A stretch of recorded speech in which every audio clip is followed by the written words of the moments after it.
नमस्कार दोस्तों, मैं हूं पंकज। आप देख रहे हैं एक्स न्यूज। आज हम बात करेंगे भारत अमेरिका ट्रेड डील को लेकर किसान चिंतित क्यों हैं। American corn, American cotton, American soybean, American fruits, American walnuts, almond, pistachio, everything will be imported into India. May I ask what will happen to India's farmers? दोस्तों, भारतवर्ष के ज्यादातर किसान एक बहुत बड़ी संख्या में 5, 10, 20 एकड़ वाले हैं। वह खुद खेती करते हैं, उसी से उनका खर्चा चलता है और उसी से जो अनाज पैदा करते हैं वो खाते हैं। यदि कोई भी बड़ा परिवर्तन इस वर्ग में होगा तो उस वर्ग का जिसके ऊपर उसका भविष्य टिका है, कोई भी चेंजेस आता है तो परेशान होना लाजमी है। इसीलिए आज किसान ट्रेड डील को लेकर बहुत आशंकित हैं। सरकार कहती है कि यह डील देश की अर्थव्यवस्था के लिए अच्छी है, व्यापार बढ़ेगा, निवेश आएगा, लेकिन कई किसान इस डील को लेकर चिंतित हैं। क्या सच में इस डील से किसानों को नुकसान हो सकता है?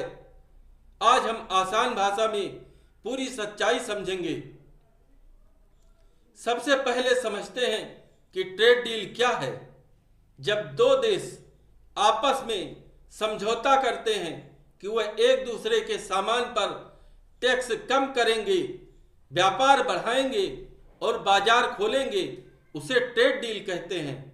इसका फायदा उद्योग, टेक्नोलॉजी और बड़े व्यापारियों को जल्दी दिखने लगता है, लेकिन खेती जैसे सेक्टर में असर धीरे धीरे आता है और यही चिंता का विषय है। अब सिर्फ सीधा मुद्दा, किसान परेशान क्यों है? तो सबसे पहली वजह जो है, सस्ते विदेशी अनाज का डर। यदि सस्ते विदेशी अनाज भारतवर्ष में आने लगेंगे, अगर अमेरिका से मक्का, सोयाबीन, डेयरी प्रोडक्ट या कोई भी अनाज कम रेट पर भारत में आने लगे तो वह भारतीय बाजार में सस्ते बिकेंगे। ऐसे में भारतीय किसान की फसल महंगी लगेगी और उसका माल बिकना मुश्किल हो सकता है। दूसरा, सब्सिडी में असमानता। अमेरिका के किसानों को भारी सरकारी सब्सिडी मिलती है, लगभग 50% के आसपास। मशीनें, बीमा, आधुनिक तकनीक और रिसर्च रिपोर्ट सब कुछ उपलब्ध है किसानों के पास अमेरिका में। भारतीय किसान के पास उतनी मजबूत आर्थिक ताकत नहीं है। भारतीय किसान एक बहुत बड़ी संख्या में गरीबी रेखा से नीचे या उसके लगभग आसपास ही हैं। इसलिए मुकाबला करना बहुत ही मुश्किल है। भारतीय किसान का अमेरिका के किसानों के साथ यह बराबरी का खेल नहीं है। दूसरा, उनका जो एक बहुत बड़ा प्रॉब्लम है, एमएसपी पर दबाव। किसानों को डर है, अगर विदेशी अनाज ज़्यादा भारत आने लगा तो सरकार पर एमएसपी, न्यूनतम समर्थन मूल्य बनाए रखना मुश्किल हो सकता है। अगर एमएसपी कमजोर हुआ तो किसान की आमदनी सीधे घट सकती है। और एक जो और बहुत बड़ा प्रॉब्लम है, क्वालिटी और नियमों का बोझ। जरा सोचिए, भारत के किसान ज्यादातर कम पढ़े लिखे या अनपढ़ हैं, जो खेती करना तो जानते हैं, लेकिन अंतर्राष्ट्रीय कानून की समझ उनके पास बहुत कम है। अंतर्राष्ट्रीय बाजार में बहुत सख्त क्वालिटी स्टैंडर्ड होते हैं। छोटे किसान के लिए उन नियमों को पूरा करना आसान नहीं है। इससे उनका निर्यात का मौका कम हो सकता है। जरा सोचिए, आपने बहुत मेहनत से कृषि अनाज पैदा किया, मगर कोई भी एक छोटा सा कानून आ जाए जिससे आपका निर्यात पर प्रतिबंध हो जाए, असर हो जाए, तो फिर आपके लिए कितनी मुश्किल होगी। दोस्तों, ये रही किसान का डर, किसानों की शंकाएं। हमारी सरकार को मेरे समझ से कुछ ऐसा प्लेटफॉर्म बनाना चाहिए कि वो छोटे छोटे किसानों से डायरेक्ट फीडबैक ले सकें, डायरेक्ट उनको कुछ भी जो अपडेट देना है, जो समझाना है, समझा सकें, और उनकी जो समस्याएं हैं वो सुनकर डायरेक्ट किसानों से एक पूरा सीधा प्लेटफॉर्म बनाना पड़ेगा गवर्नमेंट को कि डायरेक्ट किसानों के पास फोन जा रहा है, किसान की समस्याएं सुन रहे हैं, किसान नेता नहीं, किसानों के पास। किसान नेताओं को आप सुनिए, उनकी प्रॉब्लम भी सॉल्व कीजिए, लेकिन साथ में डायरेक्ट जो छोटे छोटे किसान हैं वहां तक भी आप पहुंचिए। वहां तक भाजपा आज पहुंचते हुए दिख रही है, लेकिन भारतीय सरकार ऐसा लग रहा है कि छोटे किसानों तक उसकी पहुंच नहीं है। पार्टी की पहुंच है, लेकिन भारतीय सरकार, मोदी गवर्नमेंट की वहां तक पहुंच नहीं दिख रही है, उनसे फीडबैक नहीं लिया जा रहा है। अब बात करते हैं सीधे नुकसान की संभावना पर।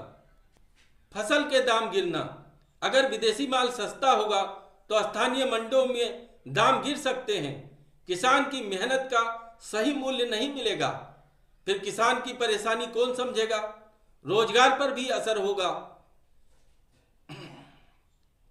खेती से जुड़े मजदूर, ट्रांसपोर्ट, मंडी कर्मचारी, इन सब की आय पर असर पड़ना स्वाभाविक है। छोटे किसानों की मुश्किलें बढ़ेंगी, बड़े किसान और कंपनियां शायद एडजस्ट कर लें, लेकिन छोटे किसान और मध्यम किसान के लिए प्रतिस्पर्धा बहुत कठिन हो सकती है। बाजार पर बड़ी कंपनियों का कब्जा है।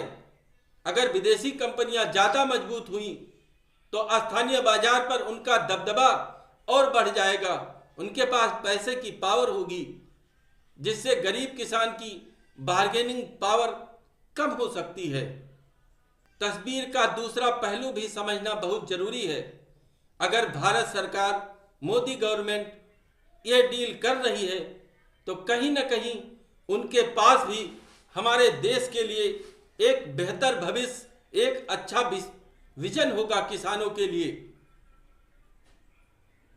इसलिए इस डील से हमारे देश को क्या फायदा हो सकता है या किसानों को भी क्या फायदा हो सकता है, उसको थोड़ा गौर करते हैं।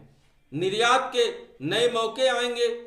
भारत के चावल, मसाले, फल, सब्जियां और ऑर्गेनिक प्रोडक्ट अमेरिका में बिक सकते हैं। नई तकनीक और निवेश आएगा। अगर सही तरीके से लागू हुआ तो किसानों को आधुनिक खेती के साधन मिल सकते हैं, लेकिन फायदा तभी होगा जब सरकार किसानों को ट्रेनिंग, स्टोरेज, टेक्नोलॉजी और सही जानकारी उपलब्ध कराए। तो दोस्तों, सच्चाई यह है कि इंडिया अमेरिका ट्रेड डील किसानों के लिए अवसर भी हो सकता है और खतरा भी है। अगर नीति मजबूत होगी, किसानों को सपोर्ट मिलेगा, तो वही डील उनकी आमदनी बढ़ा सकती है। लेकिन अगर तैयारी अधूरी रही तो सस्ते विदेशी उत्पाद किसानों को आर्थिक नुकसान पहुंचा सकते हैं। इसलिए असली सवाल ट्रेड डील का नहीं है, असली सवाल है किसान की सुरक्षा और तैयारी का।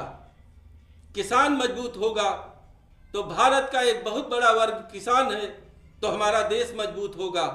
अगर जानकारी उपयोगी लगी हो तो वीडियो को लाइक करें, शेयर करें, चैनल को सब्सक्राइब करना न भूलें। धन्यवाद।